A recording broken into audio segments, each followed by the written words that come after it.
If the dead don't survive, how do you explain ghosts? The Hebrew Bible has an answer. It's not the one most people inherited, and it's older than the séance, the medium, and the haunted house combined. We've been walking a strange path. The conditional immortality reading says the dead are dead. The original Hebrew warning meant exactly what it said.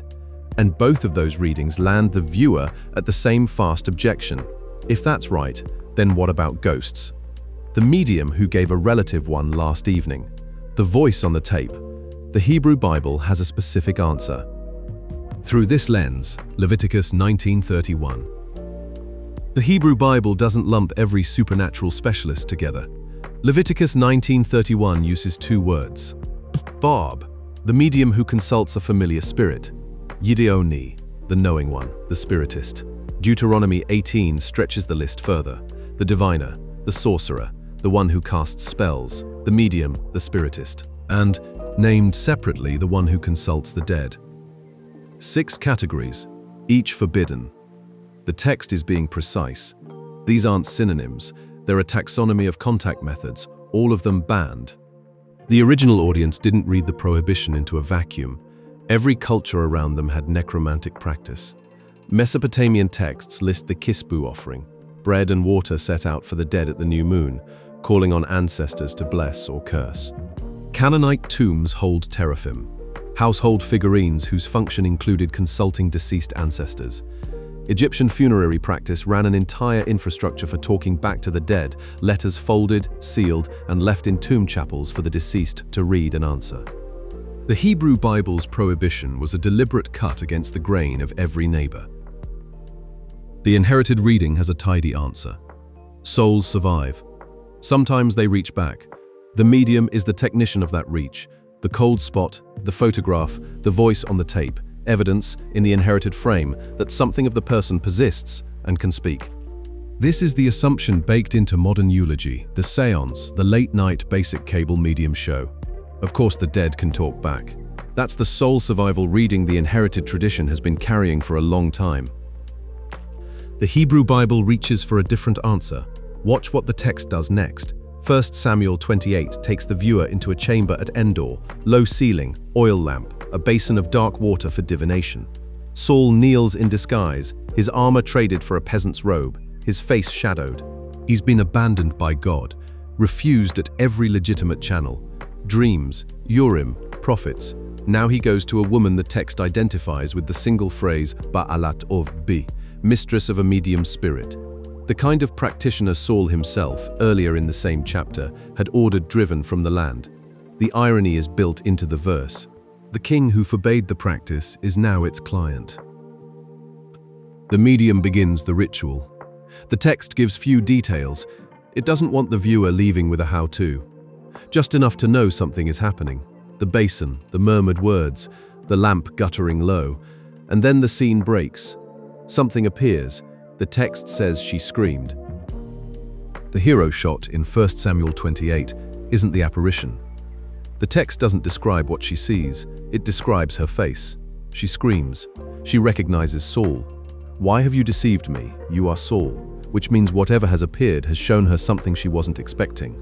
The text gives the reader her reaction, not the entity. That's the visual frame.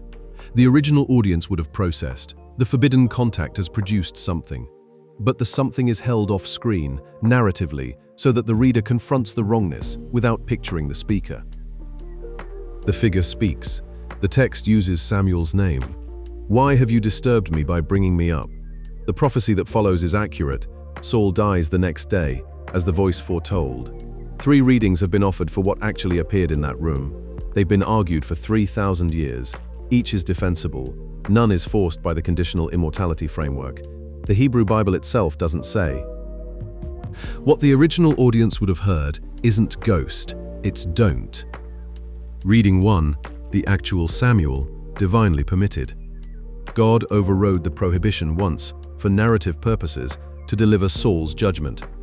The medium herself was shocked when something appeared, which suggests her usual craft was different from what God then did. Reading 2, demonic impersonation. The apparition claimed to be Samuel.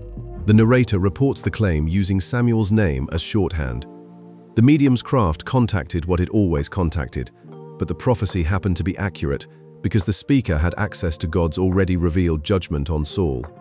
Reading 3, psychological. Saul saw what he wanted. Each reading carries weight. The first stays closest to the surface words. The third stays closest to the text's silence about what the medium actually does. The second is the one most modern readers haven't heard, and it's also the one that holds together with everything else. The Hebrew Bible says about consulting the dead. 3,000 years of prohibition built on the premise that the speakers aren't who they claim to be. The Endor scene doesn't override that prohibition. It demonstrates why the prohibition exists. Whatever was in that room, the text frames the contact as forbidden contact, even when the prophecy is accurate. This isn't a doctrinal preference debate, it's a pastoral one. The inherited reading says the dead reach back, and that grief can be a phone line to a loved one. The Hebrew Bible's reading says the phone line is real, but the voice on the other end isn't who it claims. Both readings affect how a person processes the cold spot, the photograph, the voice on the tape. Both shape what a pastor says at a funeral. The prohibition in Leviticus and Deuteronomy isn't punishment of the bereaved, it's protection from a specific, named deception. The Hebrew Bible's prohibition was speaking into a world saturated with this practice. Mesopotamian incantation texts give scripts for summoning the dead verbatim.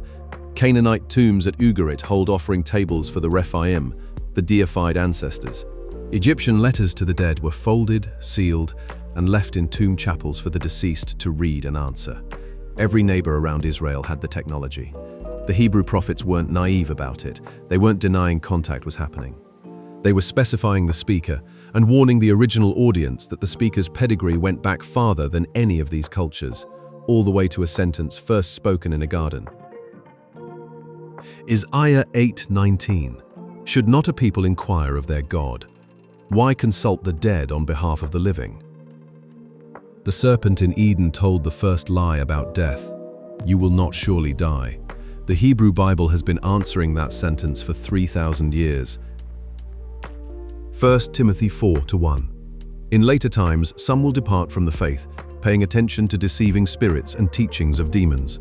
Paul, writing into a Greco-Roman world equally saturated with necromancy, names the same category the Hebrew Bible had already named. Different language, demons rather than familiar spirits, deceiving spirits rather than ober, but the same diagnosis. The speakers aren't who they claim. The contact is real, the identity is forged. The first lie about death has had a long career, 3,000 years and counting. The Hebrew Bible wrote the warning. The New Testament repeated it, because the pattern didn't go away. Through this lens, the prohibition is a closed door, not because what's on the other side doesn't exist, but because what's on the other side isn't your grandmother. The Hebrew Bible doesn't shame the bereaved. It doesn't deny the cold spot. It says there's something there. It's older than you. It's not who it claims, and the door is sealed for your protection, not your punishment. The serpent said you would not surely die. 3,000 years on, the speakers carrying that line still come dressed in voices that sound like family. Ancient wisdom, modern clarity. Next time on Bible Lens, back to Genesis. 2 brothers, 2 offerings, one accepted, one not. The text doesn't say what most people think it says about why, and the Hebrew word at the heart of it might be the one most translations get wrong.